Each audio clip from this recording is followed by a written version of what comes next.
Este será el último de los vídeos dedicados a la sección 1.1, donde hablamos del tipo de dato puntero. Hemos hablado previamente acerca de la declaración, los operadores básicos de dirección e indirección, punteros a punteros, cómo se recibía una dirección de memoria con un parámetro formal de tipo puntero y qué implicaciones tenía. Las ideas básicas de montar un vector que contuviera datos de tipo puntero y en los apartados 7, 8 y 9 ah, trabajamos con operadores muy interesantes y que tenían comportamientos específicos para los tipos punteros. Hablamos acerca del significado de la operación de asignación en punteros, el significado de los operadores relacionales cuando intervenían dos punteros y qué ocurría cuando aplicábamos operadores aritméticos a datos de tipo puntero. En los apartados 10 y 11 vamos a hablar de temas, no diré menores, pero bueno, no de tanta importancia como los anteriores. Pero sí es cierto que necesitamos conocerlos para poder aplicarlos, sobre todo en la resolución de los ejercicios uh, que nos van a proporcionar la soltura necesaria en este tema. Empecemos con const y punteros.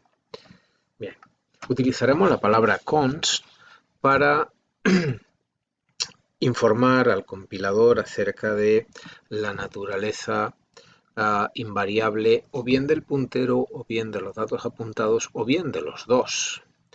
Bien, empezamos indicando cómo especificar un puntero a datos constantes. La declaración const int asterisco p se debería leer, y este es un consejo, de derecha a izquierda. Estamos indicando que p es un puntero a enteros constantes. Con eso lo que estamos queriendo decir es que lo que es constante es el dato, los datos referenciados por el puntero p. Pero no así el puntero p. El puntero p puede cambiar de valor sin ningún problema, puede referenciar a constantes, a variables, no hay ningún problema. Lo que sí debe tener claro es que no podremos utilizar el puntero p para modificar datos. Los datos referenciados por p son datos constantes. Eso es lo que estamos indicando en la declaración. Con eso pues evitamos la modificación innecesaria de datos apuntados por un puntero. Por ejemplo, si quisiéramos recorrer un array pero no cambiar su contenido, pues utilizar un puntero declarado de esta forma sería perfecto. P es un puntero a enteros constantes. Bien, aquí tenemos un ejemplo un poco más detallado. Tenemos una constante llamada c con valor 1, una variable n con valor 1 y p lo declaramos como puntero a enteros constantes. Cuando decimos que p vale la dirección de n, observe que en principio p le estamos asignando la dirección de un dato variable. Bueno, en principio el compilador no se va a quejar, salvo cuando encuentre que a través del puntero p estamos intentando modificar el contenido del dato referenciado. Observe que estamos diciendo que el contenido del dato apuntado por p va a pasar a valer 3. En este caso, p contiene la dirección de n. O sea, estamos intentando realmente modificar el contenido de esta variable. Y el compilador nos está diciendo que no, nos deja. N es una variable, pero estamos intentando modificar su contenido a través de un puntero p que acabamos de declarar puntero a enteros constantes. Así que el compilador nos está diciendo que con el puntero p no podemos modificar los datos a los que referencia. Si observamos ahora, utilizamos c, que es una constante, p contiene la dirección de c, perfecto, p es un puntero a enteros y c es un dato entero, c es una constante, p es un puntero a enteros constantes, perfecto, el compilador no se va a quejar, tampoco se quejaba aquí. De nuevo, ahora, al intentar decir que asterisco p es igual a 3, evidentemente es imposible por dos razones. Primero, porque ya sabemos que con p no podemos modificar el contenido del dato apuntado y, además, ese dato apuntado es una constante, con lo cual doble motivo de error. En esta declaración estamos diciendo que P es un constante entero P es un constante puntero entero. Observe cómo lo leemos de derecha a izquierda. Con esto lo que estamos diciendo es que P es constante. Y al decir que P es constante, P no puede cambiar de valor. El puntero no se puede modificar. La dirección que contiene nunca se va a poder modificar.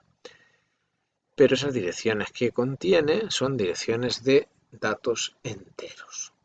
Nada dice acerca del entero al que referencia. Por lo tanto, ese entero al que referencia este puntero sí podría modificarse. El puntero no, el entero sí. Fíjese que es la situación contraria a la anterior. Antes teníamos un puntero que apuntaba a datos constantes, el puntero no era constante, y ahora tenemos un puntero constante que referencia a datos que pueden ser variables. En este ejemplo tenemos una constante c y un entero n. Al decir que p es un constante puntero a un entero y asignamos el valor de la dirección de n, a partir de ese momento p ya nunca va a poder cambiar de valor y siempre va a tener asignada la dirección de n. Cuando decimos que asterisco de p es igual a 3, como n es una variable, no hay ningún problema en cambiar su valor. Antes valía 1, ahora pasa a valer 3. Observe que p no ha cambiado de valor, lo que cambia es asterisco p. Evidentemente, cuando queremos cambiar el valor de p, vamos a encontrar un error porque hemos declarado que p es constante. Y la tercera situación es cuando todo es constante. P es un constante puntero a enteros constantes. En este caso, tanto el puntero, P es una constante, es un constante puntero a enteros que a su vez son constantes. Todo es constante. Bien, P y el dato son constantes y una vez que se inicializa el puntero ya no se puede modificar ni el puntero ni el dato referenciado. El puntero podría inicializarse para referenciar una variable, no hay ningún problema, pero ya no podríamos modificar su contenido a través del puntero. Observe que esta declaración, digamos que tiene las restricciones que incorporan los casos 1 y 2. De forma que aquí tenemos un ejemplo, c es una constante, n es una variable, igual que antes, con valores 1, y estamos diciendo que P1 es un constante puntero a enteros constante al que le asignamos el valor de C, y P2 es un constante puntero a enteros constantes. Aquí tenemos la situación. P1 es constante y apunta a C1 constante, P2 es constante y apunta a N que es constante. Evidentemente, intentar modificar el contenido de P1 o el contenido de P2 es imposible, porque los datos son constantes. Y una vez que se ha inicializado P1 y P2, ya no se pueden modificar porque son constantes. Así que observe que esta es la situación más restrictiva de todas. Bueno, en este caso estamos diciendo que P3 es un constante puntero a enteros y le damos la dirección de n. Observe que con este puntero, que es constante, inicializado a la dirección de n, sí podríamos decir que asterisco de p es igual a 5. ¿Por qué? Porque lo que es constante es el puntero, no el dato apuntado. Y como n es una variable, aquí lo tiene, no es una constante, sin ningún problema se podría modificar su contenido. Así que observe la importancia que tiene utilizar correctamente la palabra const. La utilizaremos mucho durante el curso. Y evidentemente la situación que nos falta, que serían que ni el puntero ni el dato son constantes, pues es la que venimos utilizando hasta el momento y no vamos a insistir en ella. Y para finalizar hablamos de los punteros void. Hablar de un puntero void es hablar de un puntero genérico. Eso significa que es un puntero que puede contener la dirección de memoria de cualquier dato genérico. No es que no apunte a nada, sino que apunta a cualquier dato. A un puntero void se le puede asignar el valor de cualquier otro puntero, de cualquier tipo, y puede utilizarse para apuntar a variables de tipos diferentes. Esto que parece en principio una maravilla, veremos que va a tener ciertas restricciones. Bien, veremos. ¿Cómo se declara? Utilizando la palabra void como tipo. Decimos que P es un puntero void o que P es un puntero a datos de cualquier tipo. P es un puntero genérico y sería la palabra más adecuada. Ejemplo, forzamos a que el puntero genérico apunte un dato entero. Tenemos n con valor 10 y declaramos pv como un puntero genérico que va a contener la dirección de n. No hay ningún problema. pv contendrá la dirección de n como podría contener la dirección de cualquier dato. Ahora, cuando intentamos acceder al contenido de este dato, recuerde que lo estamos haciendo a través de este puntero. El compilador, en principio, sabe dónde empieza el dato, pero no sabe de qué tipo es. Por lo tanto, intentar, por ejemplo, acceder al contenido del dato apuntado por PV no es posible, porque no sabe cómo interpretar esa memoria cuya dirección está contenida en PV. Por lo tanto, obtendríamos un error.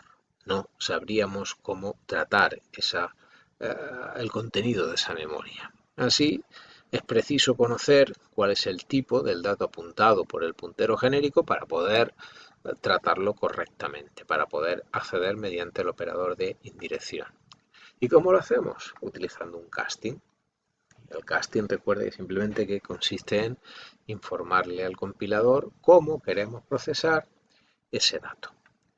Así, si el dato sabemos que es un entero, sabemos que n es un entero, observe que lo que estamos haciendo es añadir delante de pv un casting, en este caso utilizando el formato clásico, int asterisco entre paréntesis, para decirle que lo que vamos a hacer es tratar pv como si fuera un puntero a entero. Y de esta forma, pv deja de ser un puntero genérico para convertirse en un puntero entero, de manera que cuando se encuentra con el asterisco por delante ya sabe que lo que tiene que hacer es tratar esa zona de memoria como la zona de memoria donde empieza un número entero. Y por lo tanto ya sí se puede enviar a cout el valor de la variable n. Así, bueno, en lugar de utilizar el formato clásico, puede utilizar el static cast int asterisco, como que ya conocemos, y el resultado sería exactamente el mismo. Así pues, es recomendable saber cuál es el tipo original del dato al cual estamos apuntando con un puntero genérico para poder desreferenciarlo y para poder procesarlo. Bueno, y como ejemplo final vamos a ver el caso de donde tenemos un vector con 8 caracteres. Tenemos un puntero a char, un puntero a enteros y un puntero genérico. Bien, ¿por qué 8 caracteres? Bueno, 8 caracteres, 8 bytes.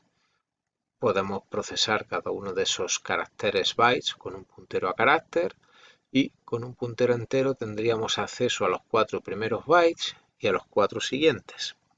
Y con un puntero a doble podríamos acceder a los 8 bytes. Vamos a ver cómo hacerlo.